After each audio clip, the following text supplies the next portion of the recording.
There was once a man who had fine houses, both in town and country, a deal of silver and gold plate, embroidered furniture, and coaches gilded all over with gold. But this man was so unlucky as to have a blue beard, which made him so frightfully ugly that all the women and girls ran away from him. One of his neighbors, a lady of quality, had 2 daughters who were perfect beauties. He desired of her one of them in marriage, leaving to her choice which of the 2 she would bestow on him. Neither of them would have him, and they sent him backwards and forwards from one to the other, not being able to bear the thoughts of marrying a man who had a blue beard. Adding to their disgust and aversion was the fact that he already had been married to several wives, and nobody knew what had become of them. Bluebeard, to engage their affection, took them, with their mother and 3 or 4 ladies of their acquaintance, with other young people of the neighborhood, to one of his country houses, where they stayed a whole week. The time was filled with parties, hunting, fishing, dancing, mirth, and feasting. Nobody went to bed, but all passed the night in rallying and joking with each other. In short, everything succeeded so well that the youngest daughter began to think that the man's beard was not so very blue after all, and that he was a mighty civil gentleman. As soon as they returned home, the marriage was concluded. About a month afterwards, Bluebeard told his wife that he was obliged to take a country journey for 6 weeks at least, about affairs of very great consequence. He desired her to divert herself in his absence, to send for her friends and acquaintances, to take them into the country if she pleased, and to make good cheer wherever she was. "Here," said he, "are the keys to the 2 great wardrobes, wherein I have my best furniture. These are to my silver and gold plate, which is not every day in use. These open my strong boxes, which hold my money, both gold and silver. These, my caskets of jewels. And this is the master key to all my apartments. But as for this little one here, it is the key to the closet at the end of the great hall on the ground floor. Open them all, go into each and every one of them, except that little closet, which I forbid you, and forbid it in such a manner that if you happen to open it, you may expect my just anger and resentment." She promised to observe, very exactly, whatever he had ordered. Then, he, after having embraced her, got into his coach and proceeded on his journey. Her neighbors and good friends did not wait to be sent for by the newly married lady. They were impatient to see all the rich furniture of her house, and had not dared to come while her husband was there because of his blue beard, which frightened them.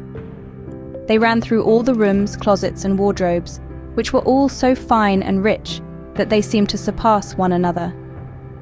After that, they went up into the 2 great rooms, which contained the best and richest furniture. They could not sufficiently admire the number and beauty of the tapestry, beds, couches, cabinets, stands, tables, and looking glasses, in which you might see yourself from head to foot.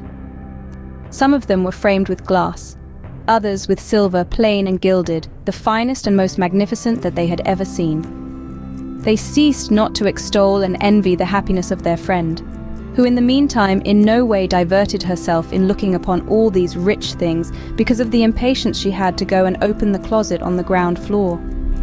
She was so much pressed by her curiosity that, without considering that it was very uncivil for her to leave her company, she went down a little back staircase, and with such excessive haste that she nearly fell and broke her neck.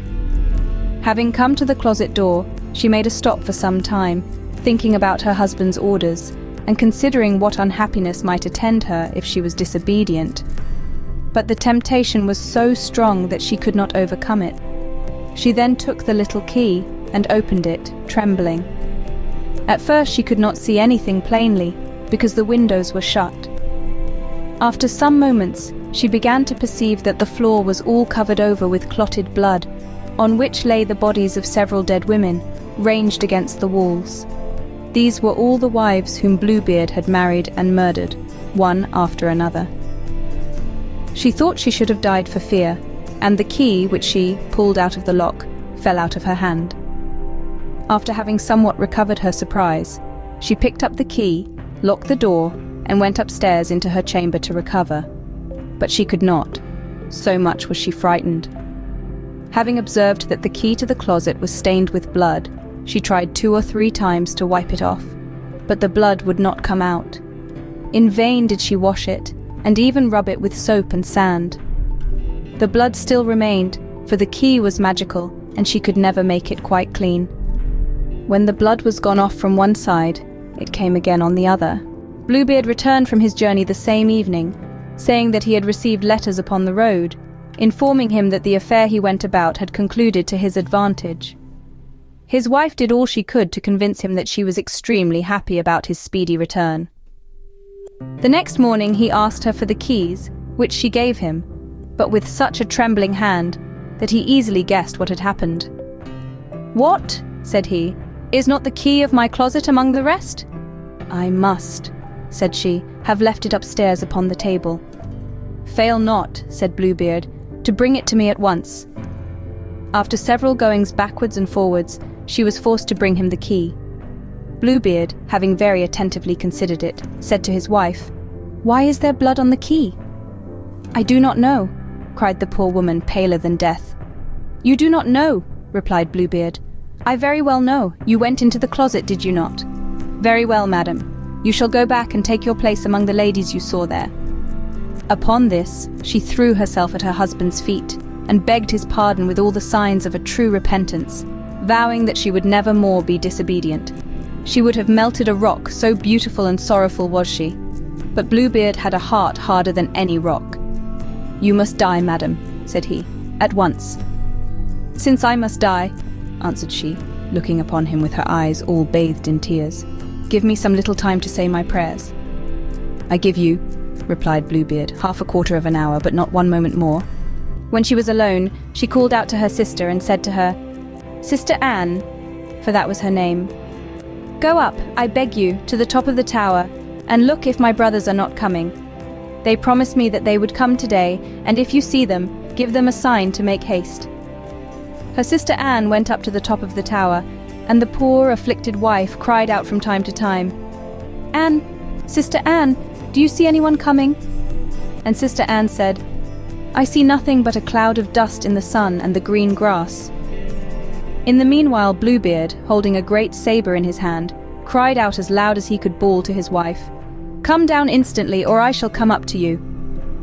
"1 moment longer, if you please," said his wife, and then she cried out very softly, "Anne, Sister Anne, do you see anybody coming?"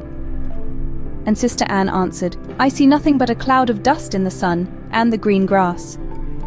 "Come down quickly," cried Bluebeard, "or I will come up to you." "I am coming," answered his wife, and then she cried, "Anne, Sister Anne, do you not see anyone coming?" "I see," replied Sister Anne, "a great cloud of dust approaching us. Are they my brothers?" "Alas, no, my dear sister, I see a flock of sheep." "Will you not come down?" cried Bluebeard. "1 moment longer," said his wife, and then she cried out, "Anne, Sister Anne, do you see nobody coming?" "I see," said she, "2 horsemen, but they are still a great way off." "God be praised," replied the poor wife joyfully. "They are my brothers. I will make them a sign, as well as I can for them to make haste." Then Bluebeard bawled out so loud that he made the whole house tremble. The distressed wife came down and threw herself at his feet, all in tears, with her hair about her shoulders. "This means nothing," said Bluebeard. "You must die." Then, taking hold of her hair with one hand and lifting up the sword with the other, he prepared to strike off her head. The poor lady, turning about to him and looking at him with dying eyes, desired him to afford her 1 little moment to recollect herself. "No, no," said he, "commend yourself to God," and was just ready to strike. At this very instant there was such a loud knocking at the gate that Bluebeard made a sudden stop. The gate was opened and 2 horsemen entered. Drawing their swords, they ran directly to Bluebeard. He knew them to be his wife's brothers, one a dragoon, the other a musketeer, so that he ran away immediately to save himself. But the 2 brothers pursued and overtook him before he could get to the steps of the porch. Then they ran their swords through his body and left him dead. The poor wife was almost as dead as her husband, and had not strength enough to rise and welcome her brothers. Bluebeard had no heirs, and so his wife became mistress of all his estate. She made use of one part of it to marry her sister Anne to a young gentleman who had loved her a long while. another part to buy captain's commissions for her brothers, and the rest to marry herself to a very worthy gentleman, who made her forget the ill time she had passed with Bluebeard. And so, children, remember, bravery and truth always triumph over deceit and fear. Curiosity, in spite of its appeal, often leads to deep regret. To the displeasure of many a maiden, its enjoyment is short-lived. Once satisfied, it ceases to exist, and always costs dearly. As the moon graces the night sky, let this tale of courage guide your dreams. Good night, and until our next story, sleep tight.